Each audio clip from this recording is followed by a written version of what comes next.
Subscribe कीजिए heal with doctor YouTube channel को, साथ ही बेल आइकन भी दबाएं ताकि आप लेटेस्ट हेल्थ रिलेटेड वीडियोस सबसे पहले देख सकें। Hello everyone. आज की वीडियो में हम बात करेंगे घुटने में दर्द के होने वाले कारणों के बारे में, यानी कॉजेज ऑफ नी पेन। घुटने में दर्द क्यों होता है? तो घुटने में दर्द के कारण अनेक है, मतलब बहुत सारे कारण हैं और वो बहुत सारी दिक्कतों के बाद भी हो सकते हैं। तो घुटने में कुछ कारणों के नाम इस तरह से हैं। अर्थराइटिस, जैसे कि हम सभी जानते हैं कि घुटने में अर्थराइटिस हमें बहुत कॉमनली देखने को मिलता है। इसमें डॉक्टर आपको बोलेगा कि आपके घुटने के बीच की हड्डियों के बीच की गैप जो है वो कम हो गए हैं। इसके बाद बर्साइटिस, तो भगवान ने ना हमारी मांसपेशियों के बीच में एक कुशन बनाया है, उस कुशन को बोलते हैं बर्सा। तो किसी भी इन्फेक्शन, किसी भी कारण से, जैसे कि हम ज़्यादा तेज़ भाग लेते हैं, ज़्यादा इस्तेमाल कर लेते हैं अपने घुटनों को, या हमारी मांसपेशियाँ ज़रूरत से ज़्यादा टाइट हो जाती है ना, उस कारण में हमें बर्साइटिस होता है। इसके बाद डिसलोकेशन। अब ये तो सभी जानते हैं कि अगर आप घुटने के बल गिरेंगे तो घुटने में कुछ बदलाव तो आएंगे। उस बदलाव में कभी कभी हमारी हड्डी डिसलोकेट भी हो जाती है। बहुत कॉमनली आपने सुना होगा हमारी पटेरा डिसलोकेट हो गई। तो डिसलोकेट होना यानी अपनी पोजीशन से घुटने की हड्डियाँ इधर उधर होना, ये ज़्यादातर गिरने की वजह से ही होता है। इसके बाद बेकर सिस्ट। बेकर सिस्ट एक ऐसी स्थिति है जिसके अंदर हमारे घुटने के पीछे एक छोटा सा फोड़ा सा निकल जाता है, जिसमें हमें बहुत दर्द होता है, हम चल नहीं पाते, इसकी वजह से हम बैठ नहीं पाते, बैठ के उठना बहुत ज़्यादा मुश्किल हो जाता है। इसके बाद हम बात करते हैं मिनिस्कस टीयर की। तो देखिए, अगर आप किसी स्पोर्ट्स बैकग्राउंड से हैं या फिर आपका कोई एक्सीडेंट हुआ है, तो उस केसेस में हमारे दोनों हड्डियों के बीच में गद्दी सी होती है जिसको हम बोलते हैं मिनिस्कस, उसमें टीयर आ जाता है।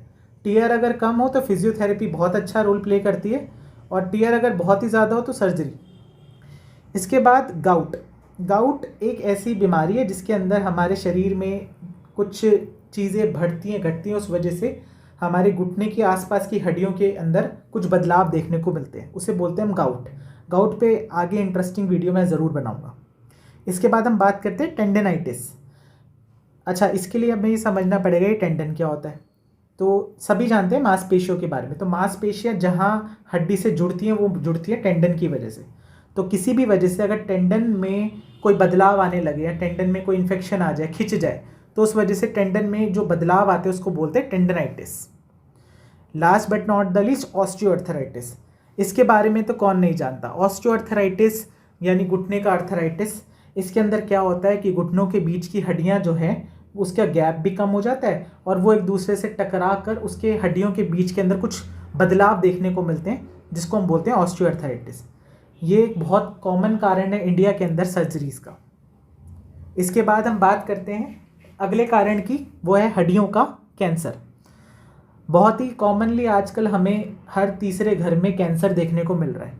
अगर हमें किसी को कैंसर हो बोन्स में, तो हड्डियों के कैंसर में घुटने के आसपास दर्द देखने को मिल सकता है।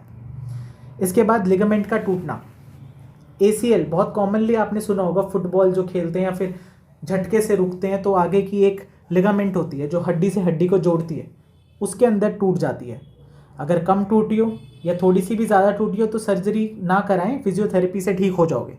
लेकिन अगर ज़्यादा टूटी हो तो फिर सर्जरी इसका ऑप्शन है। लिगामेंट बेसिकली एक ऐसा स्ट्रक्चर है, एक ऐसा चीज़ है जो हड्डी को हड्डी से जोड़ती है। इसके बाद किसी कारण से अगर आपकी हड्डियाँ कमज़ोर हो गई हैं तो उस केसेस में भी आपको घुटने का दर्द देखने को मिलता है। इसके बाद पैर मोड़कर लंबे समय तक बैठने से, तो अगर आप जैसे किसी पार्ट में बैठे हैं, किसी जगह बैठे जहाँ पे आपको ज़रूरत से ज़्यादा देर पैर को फोल्ड करके यानी पैर को मोड़ कर बैठना है, तो उस वजह से भी कभी कभी घुटनों में कुछ बदलाव देखने को मिल जाते हैं और उस वजह से भी हमें दिक्कतें आती हैं। मोटापे के कारण घुटने का प्रेशर बढ़ना। अब सीधी सी बात है, जितना आपका वेट ज़्यादा होगा उतने आपके घुटनों पे उसका वेट पड़ेगा और असर आएगा, और उस ज़्यादा वज़न की वजह से आपके घुटने में कई बदलाव देखने को मिल सकते हैं, जिसमें से एक बदलाव तो जैसे अर्थराइटिस ही होता है और उस वजह से आपके घुटने में दर्द होता है। इसके बाद खेल कूद के दौरान घुटने में चोट लगना। बहुत ही कॉमनली मैंने आपको जैसे बताया था कि मिनिस्कस का टीयर होता है या लिगामेंट का टीयर जो होता है, वो खेलते कूदते वक्त यानी स्पोर्ट्स के अंदर अचानक से झटका पड़ जाए, गिर जाए, उस वजह से हमें घुटने में तकलीफ़ हो सकती है। इसके बाद काम के दौरान घुटने पर अधिक बल पड़ना। अच्छा, कुछ लोगों की ना नौकरी इस तरह से होती है कि उनको ज़्यादा देर तक एक जगह पे खड़े रहना पड़ता है, तो खड़े रहने की वजह से एक जगह पे उनके घुटने पे ओवर प्रेशर पड़ता है, यानी ज़रूरत से ज़्यादा भाव पड़ता है। उस प्रभाव से ही, बल पड़ने से ही घुटने में डिसलोकेशन हो जाती है। कभी कोई स्ट्रक्चर जैसे कि बरसा हो गया, मेनिस्कस हो गया, उसके अंदर तो कुछ दबाव पड़ जाता है या मांसपेशियां खिंच जाती है, जिस वजह से घुटने पे बहुत ज़्यादा दिक्कतें हमें देखने को मिलती हैं। आप कमेंट करके मुझे ज़रूर बताएं कि आपको किस दिक्कत हो रही है, किस चीज़ से आपको परेशानी हो रही है घुटनों में, या फिर अगर आपको ये पता ही नहीं है कि आपके घुटनों के अंदर क्या तकलीफ़ है, तो आज ही हमारे क्लिनिक विज़िट करें। हम डिटेल में एक एक चीज़ पे बात करते हैं और एक एक चीज़ का समाधान निकालते हैं कि दिक्कत क्यों और किस वजह से हो रही है, और उसका जल्द से जल्द इलाज करते हैं। हमारा ये मानना है कि जड़ पकड़ना ज़्यादा ज़रूरी है इलाज करने से, क्योंकि आप अगर जनरलाइज इसका इलाज करें, पेन किलर खाते रहें या 2-4 एक्सरसाइज करते रहें या वही मशीनें लगाते रहें फिजियोथेरेपी, तो उससे इसका कोई इलाज नहीं होना। इसके लिए जड़ पकड़नी ज़रूरी है। जड़ पकड़ के जो दिक्कत है उसके हिसाब से प्रॉपर थेरेपीज़ हों, प्रॉपर एक्सरसाइजेज हों, प्रॉपर मशीन लगे सही जगह पे, सही दवाइयाँ लें आप, तो आपको जल्द से जल्द घुटने के किसी भी तरह के दर्द से आराम मिल सकता है।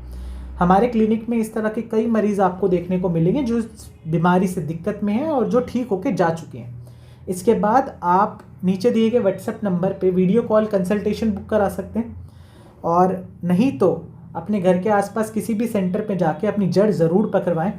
आँख बंद करके सिर्फ इसे अर्थराइटिस ना समझें और इसका जल्द से जल्द इलाज कराएं, क्योंकि अगर ये दिक्कत आपकी बढ़ेगी तो आपको फिर धीरे धीरे सर्जरी की तरफ जाना पड़ेगा। और सर्जरी के बाद भी ये ज़रूरी नहीं कि आपका घुटना बिल्कुल ठीक रहे, उसके बाद भी आपको पूरी ज़िंदगी एक्सरसाइजेस करनी पड़ती है जिससे कि आपका घुटना ठीक रहे। तो मैं ये समझता हूँ कि आप सही समय रहते इस चीज़ की जांच कराएं और सही इलाज चुनें और अपने आप को ठीक करें। Thank you so much. तो आई होप आपको ये वीडियो पसंद आई होगी। इस वीडियो को लाइक करें एंड शेयर करें ज़्यादा से ज़्यादा। साथ ही कमेंट सेक्शन में अपने डाउट्स बताएं मुझे, ताकि मैं उन्हें बहुत जल्दी से जल्दी क्लियर कर पाऊँ। Thank you and wish you a very happy and healthy life ahead.